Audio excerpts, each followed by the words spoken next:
The Ancient City, Book 5, Chapter 2, The Roman Conquest. 4. Rome everywhere destroys the municipal system. The institutions of the ancient city had been weakened and almost exhausted by a series of revolutions.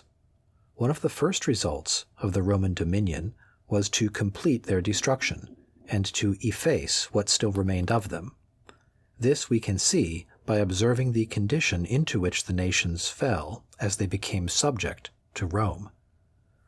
We must first banish from our minds all the customs of modern politics, and not picture to ourselves the nations entering the Roman state, one after another, as in our day provinces are annexed to a kingdom, which, on receiving these new members, extends its boundaries.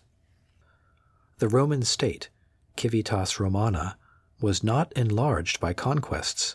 It never included any families except those that figured in the religious ceremony of the census. The Roman territory, Ager Romanus, never increased.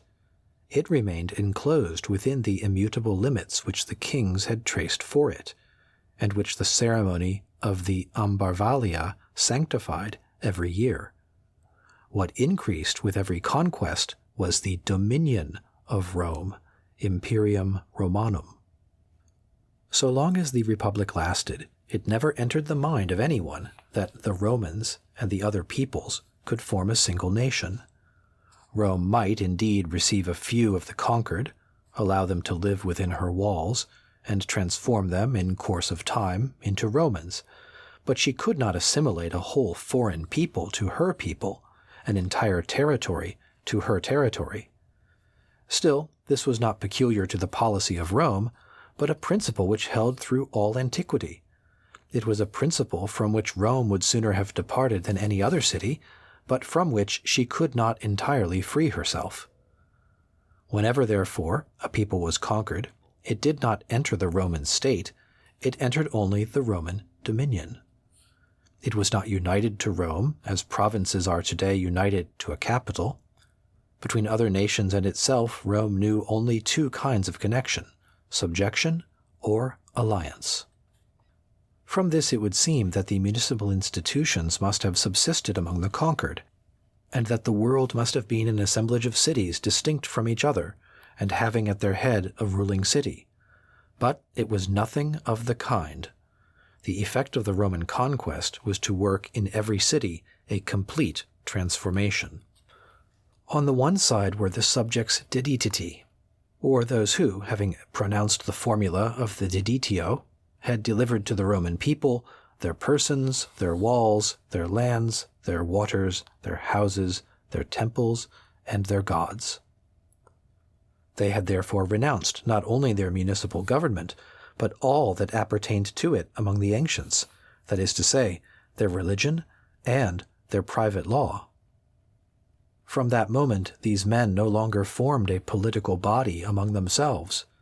Nothing that goes to make up a regular society remained to them. Their city, urbs, might remain standing, but the state, civitas, had perished. If they continued to live together, they lived without institutions, laws, or magistrates. The arbitrary authority of a praefectus sent by Rome maintained material order among them. On the other hand were the allies, federati, or soci. They were less cruelly treated. The day on which they entered the Roman dominion, it had been stipulated that they should preserve their municipal government, and should remain organized into cities. They therefore continued to have in every city a constitution, magistracies, a senate, a prytaneum, laws, and judges. The city was supposed to be independent and seemed to have no other relations with Rome than those of an ally with its ally.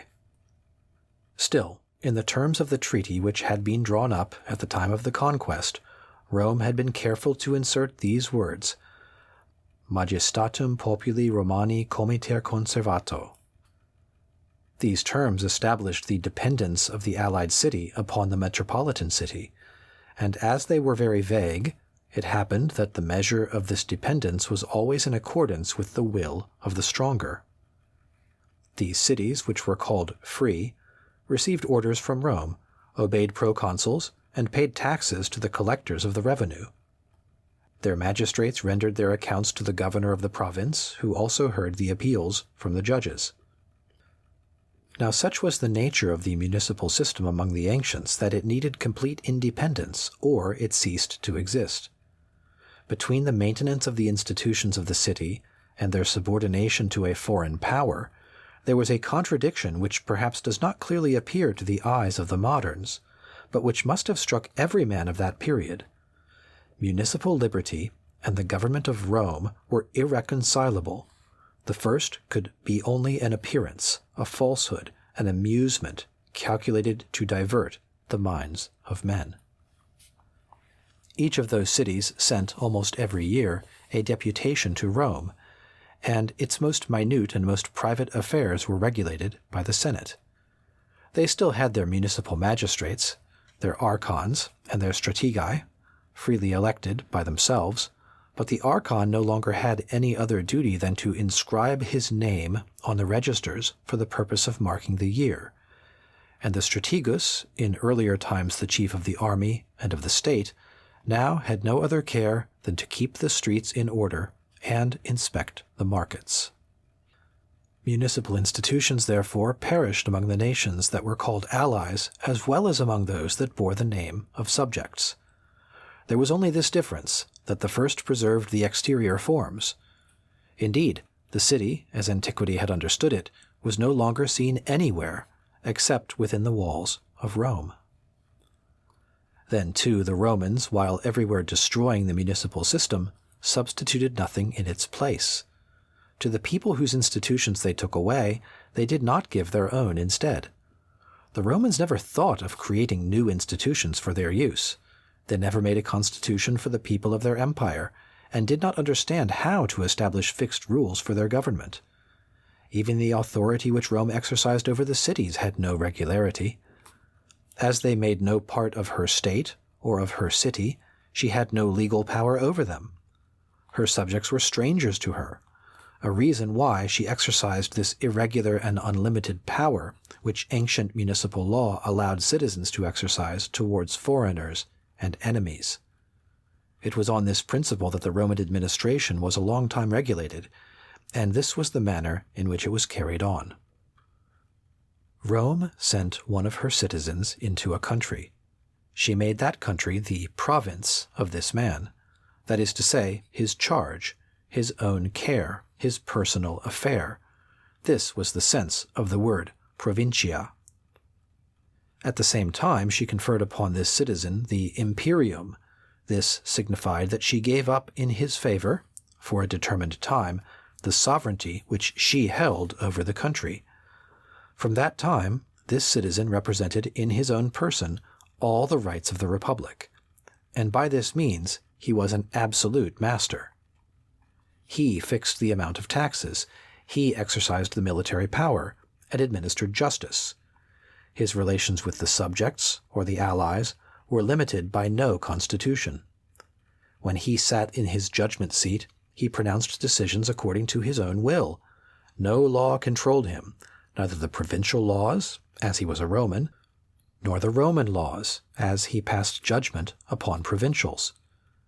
If there were laws between him and those he governed, he had to make them himself, for he alone could bind himself.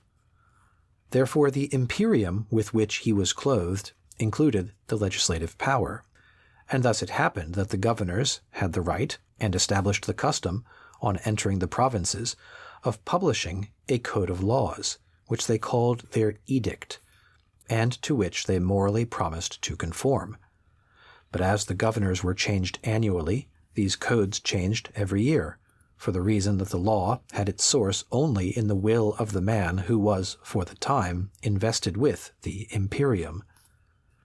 This principle was so rigorously applied that, when a judgment had been pronounced by a governor, but had not been entirely executed at the time of his departure from the province, the arrival of his successor completely annulled this judgment, and the proceedings were recommenced. Such was the omnipotence of the governor. He was the living law. As to invoking the justice of Rome against his acts of violence or his crimes, the provincials could not do this unless they could find a Roman citizen who would act as their patron, for, as to themselves, they had no right to demand the protection of the laws of the city, or to appeal to its courts. They were foreigners. The judicial and official language called them peregrini. All that the law said of the hostis continued to be applied to them. The legal situation of the inhabitants of the empire appears clearly in the writings of the Roman jurisconsults. We there see that the people are considered as no longer having their own laws, and as not yet having those of Rome. For them, therefore, the law did not exist in any manner. In the eyes of the Roman jurisconsult, a provincial was neither husband nor father. That is to say, the law recognized neither his marital nor his paternal authority. For him, property did not exist. It was a double impossibility for him to become a proprietor.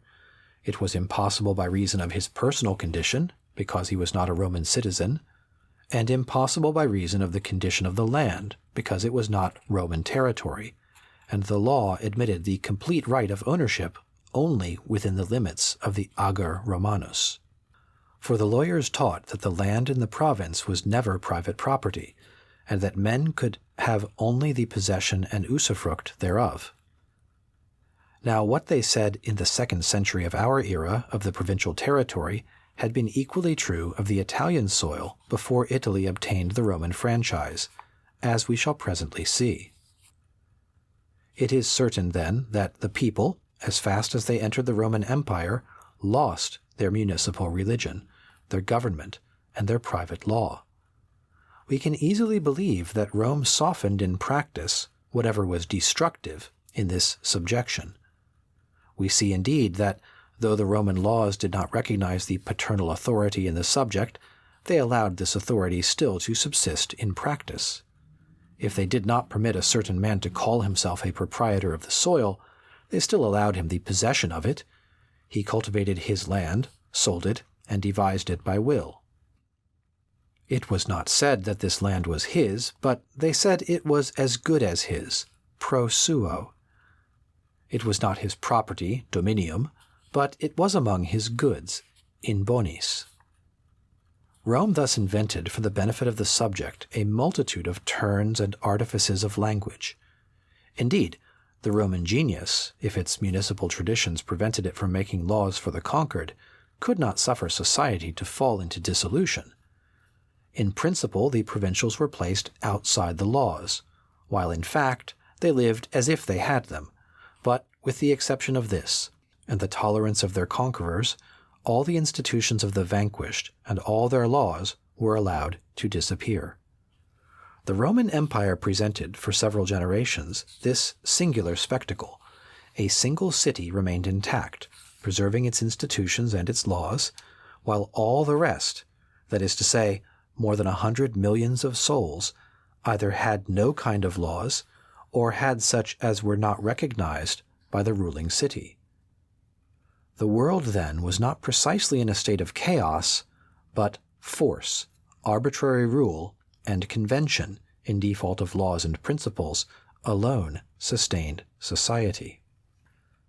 Such was the effect of the Roman conquest on the nations that successively became its prey.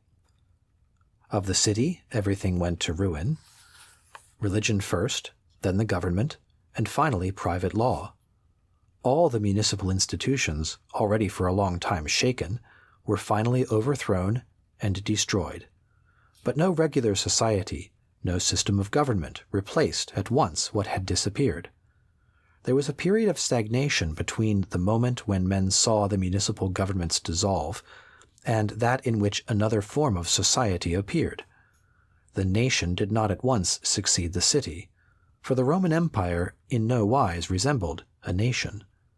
It was a confused multitude, where there was real order only in one central point, and where all the rest enjoyed only a factitious and transitory order, and obtained this only at the price of obedience.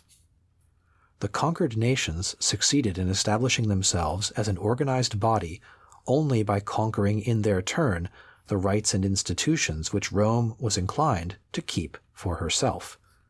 In order to do this, they had to enter the Roman city, make a place for themselves there, press forward, and transform that city also, in order to make of themselves and Rome one body. This was a long and difficult task.